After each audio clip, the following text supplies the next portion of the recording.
कांग्रेस की पूर्व राष्ट्रीय अध्यक्ष और कांग्रेस संसदीय दल की नेता सोनिया गांधी ने मुस्लिम कार्ड खेला है। बिहार में कुछ महीनों बाद विधानसभा चुनाव होने हैं। ऐसे में सोनिया गांधी ने मुस्लिम कार्ड खेलकर बिहार में मुस्लिमों को एकजुट करने की कोशिश की है। अब कितने मुस्लिम एकजुट होंगे और कांग्रेस को वोट देंगे, ये तो बिहार चुनाव के बाद ही पता पड़ेगा। लेकिन कांग्रेस ने एक बार फिर मुस्लिम कार्ड खेलकर ये बात साबित कर दी है कि कांग्रेस को हिंदुओं पर नहीं, मुसलमानों पर ही भरोसा है। ये पूरा क्या मुस्लिम कार्ड सोनिया गांधी ने कैसे खेला, इसकी पूरी डिटेल से हम इस वीडियो में बताएंगे आपको। आपसे निवेदन है कि आप चैनल को सब्सक्राइब कर लें ताकि हमारे नए वीडियोज आपको मिलते रहें। वीडियो को लाइक एवं शेयर कर कमेंट बॉक्स में कांग्रेस के मुस्लिम कार्ड के बारे में जरूर कुछ लिखें। आप चैनल को सब्सक्राइब करके हमारी मदद कर सकते हैं। आप लोग वीडियो देख लेते हैं लेकिन चैनल सब्सक्राइब नहीं करते हैं, लेकिन चैनल सब्सक्राइब करेंगे तो हमारी मदद हो जाएगी और हम अपने वीडियो को और भी आगे अच्छी बनाने की कोशिश करेंगे। बिहार में विधानसभा चुनाव में अब कुछ महीने ही शेष रह गए हैं।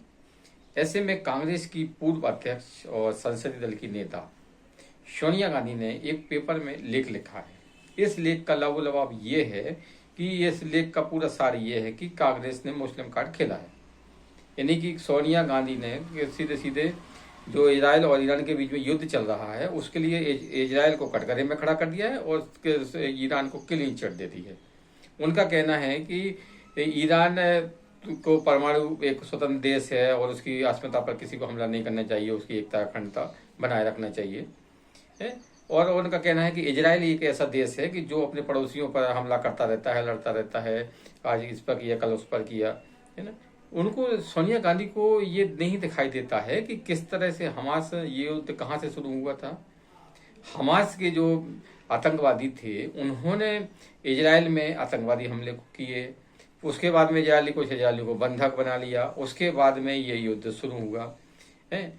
और सोनिया गांधी ने इस लेख में ये भी लिखा है कि इजराइल खुद तो परमाणु संपन्न देश है लेकिन वो ईरान को परमाणु संपन्न देश नहीं देखना चाहता है। उसे और ईरान को ये पूरा हक है कि वो अपने न्यूक्लियर बम बनाने का पूरा हक है। तमाम तरह की उन्होंने बातें लिखी हैं। तो उन्होंने सीधा सीधा खुलकर ईरान का पक्ष लिया है में और इजराइल को कटघरे में खड़ा किया है।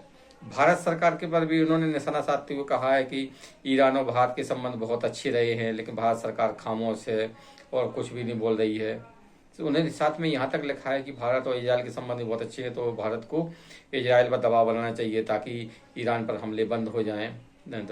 ये तमाम तरह की बातें सोनिया ने लिखी हैं, लेकिन उसका पूरा सार यही है कि सोनिया गांधी ने उसे इस लेख के माध्यम से मुसलमानों को संदेश दिया है कि मुसलमानों की हमदर्द पार्टी कांग्रेस से बड़ी कोई हमदर्द पार्टी नहीं है। और बिहार में जो विधानसभा चुनाव है वो उसको ध्यान में रखकर ही ये लेख लिखा गया है। अब मुसलमान इनके इस लेख से कितने प्रभावित होते हैं, बिहार में कितना मुसलमान इनको सपोर्ट करते हैं, ये तो विधानसभा चुनाव के बाद ही पता पड़ेगा। लेकिन एक बात ये फिर भी हो गई है कि मतलब कांग्रेस पार्टी को सिर्फ मुसलमानों की फिक्र है, हिंदुओं से उसे कोई लेना देना नहीं। हाँ, हिंदुओं के वोट तो चाहिए चुनाव में।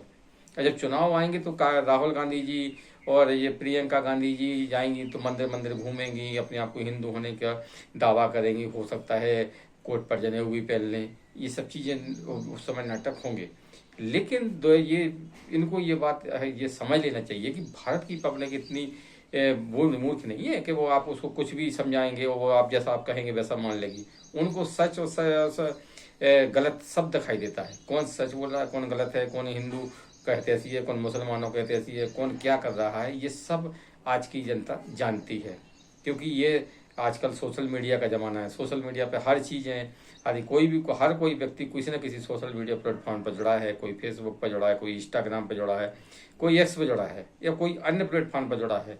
तो सबकी सब बातें होती है। अब आप किसी भी शख्स को बहला नहीं सकती हैं। हर आदमी अपनी सोच रखता है, उसी सोच के अनुसार वो अपने आगे के लिए बैकग्राउंड तय करता है कि आगे हमें कहाँ जाना है, क्या करना है, किस पार्टी को वोट देना है, किसका सपोर्ट करना है।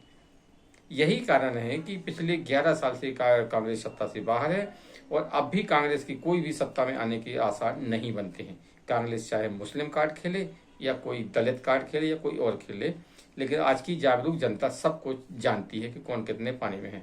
रही बात मुसलमानों की, तो मुसलमान वाली ये बात अच्छे से जानते हैं कि कांग्रेस ने उनके साथ में क्या किया है।